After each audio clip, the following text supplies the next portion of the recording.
What's up mga idol? SMB may inamin na agad after matalo sa finals. Pero bago mo sana ipagpatuloy ang panonood mo, ay huwag mong kalimutan na mag-subscribe bilang suporta sa aking YouTube channel. Maraming salamat idol.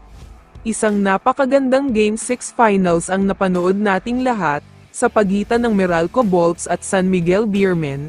Grabe ang naging laban na ito, at masasabi kong isa ito sa pinakamagandang laban sa PBA Finals history. Sa unang quarter pa lang, mainit na agad ang simula ng Meralco. Kung hindi ako nagkakamali ay umabot na agad sa double digit ang kalamangan nila, binilisan nila ang takbo ng laro kaya nahirapan ang SMB mag-adjust.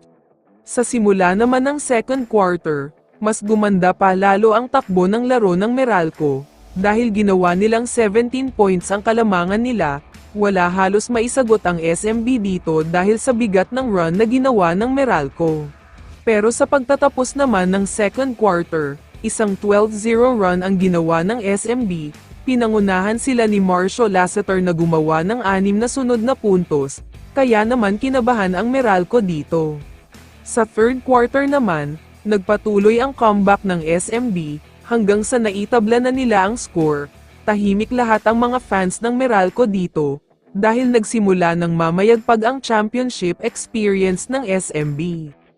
Pero nakagawa ng adjustment ang Meralco, pinangunahan sila ni Chris Newsam at Cliff Hodge, kaya lumayo na naman ang score, kontrolado na nila ang laban hanggang sa umabot na sa last 2 minutes ng fourth quarter. Nakapag-comeback pa ang SMB dito at naitabla ang score, dahil sa miracle 3-point shot ni Junmar Fajardo, pero sinagot naman yan ng game winner ni Chris Newsam, kaya tuluyan na silang nag-champion dito.